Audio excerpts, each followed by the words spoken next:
Hello, everyone. Hi. When you hop on, say hi. If you're watching the replay, tell me hashtag replay so that I can say hi to you. So I know with the education mandates that school is not going to go back for a while, public school is not going to go back for a while. A lot of people are reaching out to me and asking me questions about homeschooling. I have homeschooled for many years with my children. I am by no means an expert. I am not a perfect homeschool teacher. My children are not perfect homeschool students. But I thought that I would come on and just kind of give you guys some encouragement and some kind of tips. Hey girl, hi, how are you? Give you guys some tips and some encouragement in this time, because I know, like, I am an on-purpose homeschooler, right? So many years ago, my husband and I made this decision for our family to bring our kids home and to educate at home.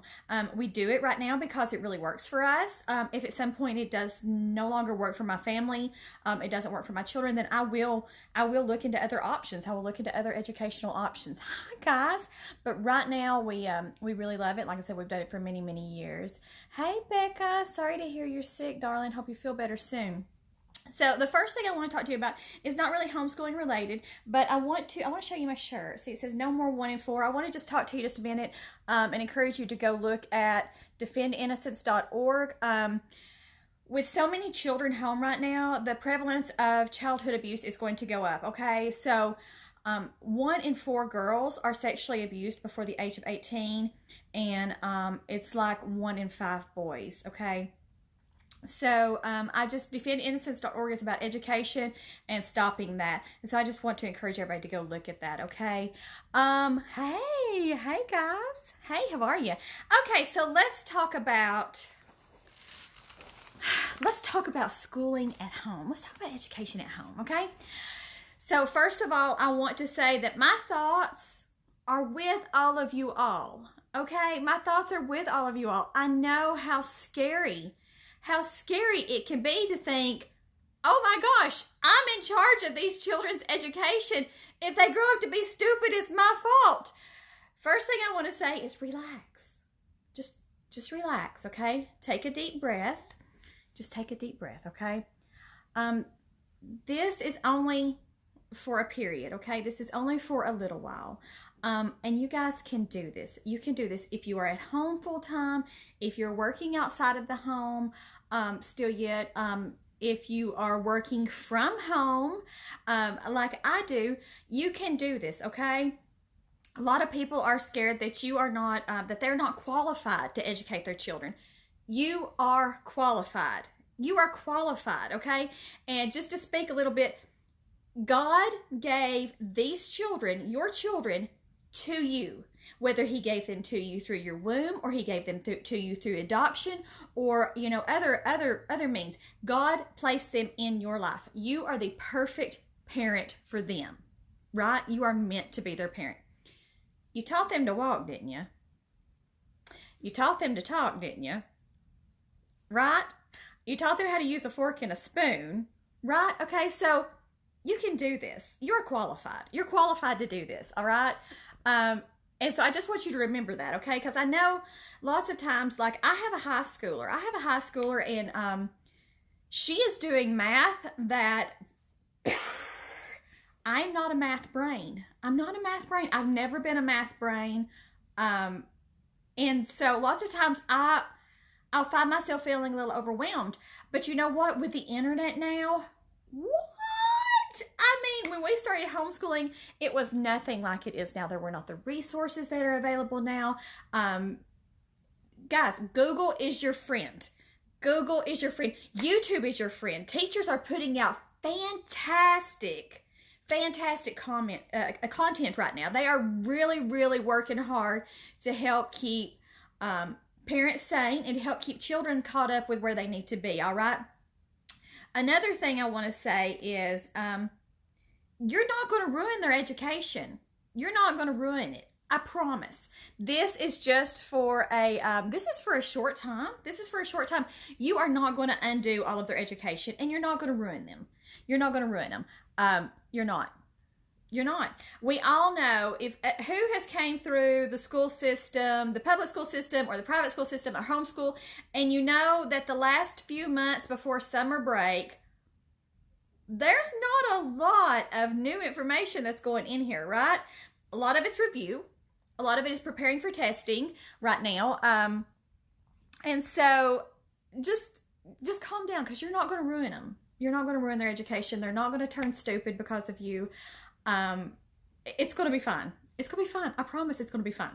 Okay. Another thing I want to say is, okay, try to keep a mediocre, I don't know how to say the word. Try to keep a little bit of a schedule. Try to keep a modicum. Try to keep a little bit of a schedule. Okay, now I am the world's worst to be telling y'all this, because like our schedule is terrible. Apparently some of my children, I'm not gonna mention any names, but the younger ones stayed up last night after I put them in bed and did their schoolwork for today, so that when I woke them up, I was like, you need to get up. And they're like, why? I'm like, because it's time to do school. And they're like, no, we've already done all our school. I'm like, what? We stayed up and did our school. So they did their school last night. Now, I'm not saying that you need to be getting them up still at 6 o'clock, and you need to be starting school at 8 o'clock, and you need to be sticking to a strict schedule, and you're working all the way through till 11, and you're taking a lunch break, and that's not what I'm talking about. What I'm talking about is giving your kids just a little bit of normalcy, okay? Letting them know what is expected of them. It helps. I find it helps me if I sit down and write out a list of what they need to be doing. What I mean by a list. Okay, so we're doing worksheet pages, blah, blah, blah, blah, blah. Your teachers are, a lot of teachers are going to be providing you with work for your children through the distance learning and that kind of thing. From what I'm hearing, they're doing a lot of it through email. Hey, Mila. I'm talking to people about homeschooling. She said, okay. So they're going to be providing you that stuff. So, you know, have it marked out for your kids. Okay, on Monday, you've got to do all of this, and then you need to read for this long, and then you need to do your, your math or whatever. Just have them a list so they know what is expected of them, and encourage independent learning. Encourage them to do as much as they can on their own, because I will tell you that they will drive you crazy wanting you to sit right there with them and answer all the questions. And I've got one that likes to verify every answer with me before they click submit or whatever. That's not okay. That's not okay. So you go ahead and be fixing lunch or whatever, and have them do as much as they can do on their own. And then the ones that they have questioned on, have them mark that. Have them mark it, and so you can then look at that with them. And if you're working outside the home, that's another thing. You know, have them do as much as they can during the day while you're gone. Have them do as much as they can on their own. And you might even need to, you know, like provide like guidelines or incentives, or however you want to word it, you know, with their electronics or whatever you want to do with that, okay? Whatever you want to do with that. Electronics, extra work, loss of privileges, whatever. Because if not, they will take advantage of you, because they're children, and they will. And it's just the way it is, okay? So follow your teacher's guidelines. Encourage independent work. And again, I'm going to say relax. Relax, okay? It's going to be okay. It's going to be fine. It is frustrating. I understand. It is so frustrating. And I can only imagine when you have a special needs child at home and their routine changes, that presents its own set of challenges. Absolutely. Absolutely. Yes, K through 12 here. Yeah. Okay, so what else? Relax. Like I said, relax. Do some of the fun online stuff that is out there. Have that for your children. That is completely okay. That completely is education. All right. There are tons of things. The San Diego Zoo is doing daily lives. There are art teachers who are doing daily lives. There are people who are doing story time for younger children. ABC Mouse is free right now. What else? There's so much stuff. But on that same note, don't overschedule yourself. Don't try to do everything. I know when I go to homeschool conventions or practicums or whatever, I come back and I am fired up. I mean, I've got a stack of books and we're going to do it all. And I've learned all this great new stuff. And my kids are like, oh no, it's too much.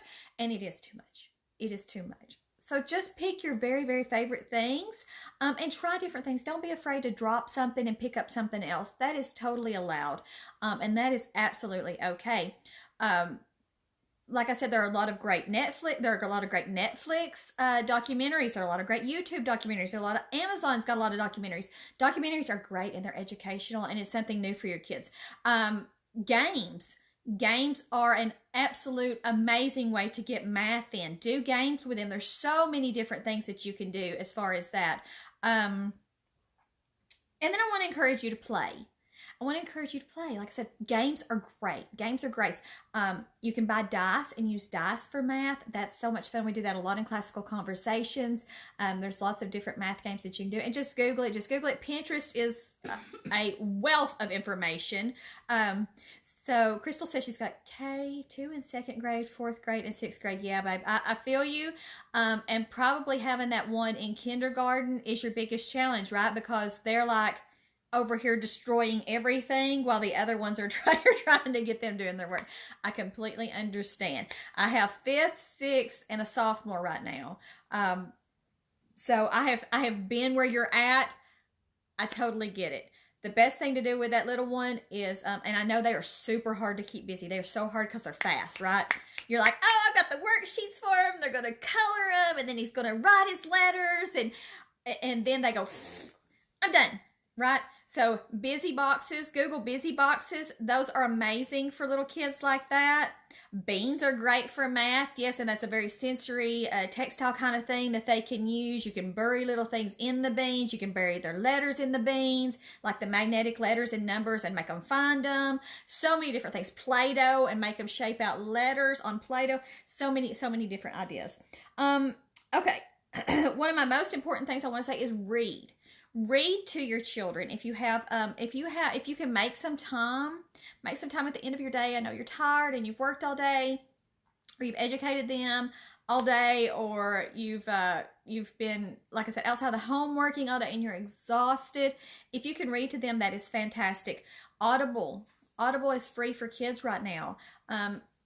Audiobooks are great, and the way to get them to listen to audiobooks is, I usually do it in the car, but since we're not in the car right now, you can do it and have them draw or have them color, or if you don't have a draw or a color, Legos are great for them to do while their little ears and their minds are working. So they're hearing different stories. So that's another way to get extra books in them.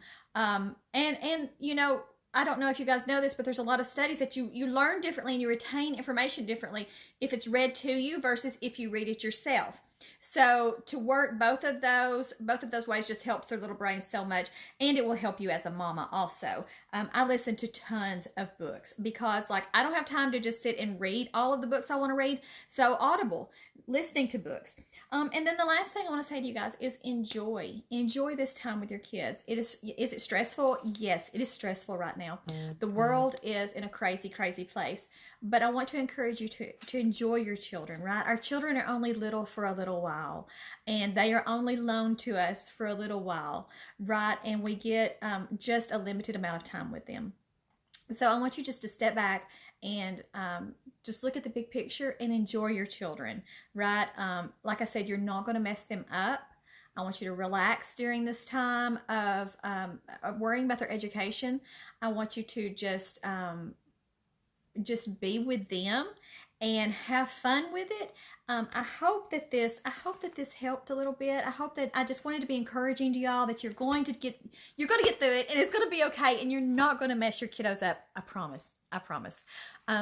Thanks for hanging out with me. If there's anything that I can help you with, feel free to reach out to me. I'm happy to help you. Like I said, I am not the best. I am not the best at everything homeschool wise. What you all are doing is it's not the same as what I do, right? What you guys are doing is you are trying to get your children through to the end of the year. You're trying to help them retain what they have learned, right? You're trying to help them keep a little bit of normalcy. What I do is different. I volunteered for this. Right? I signed up for this. So it's a little bit different, and my heart goes out to y'all. But I hope these tips helped you. If it did, will you just please network this out for me? And I love y'all. Stay safe, stay healthy, and have a great rest of the day. Enjoy those babies. Bye, guys.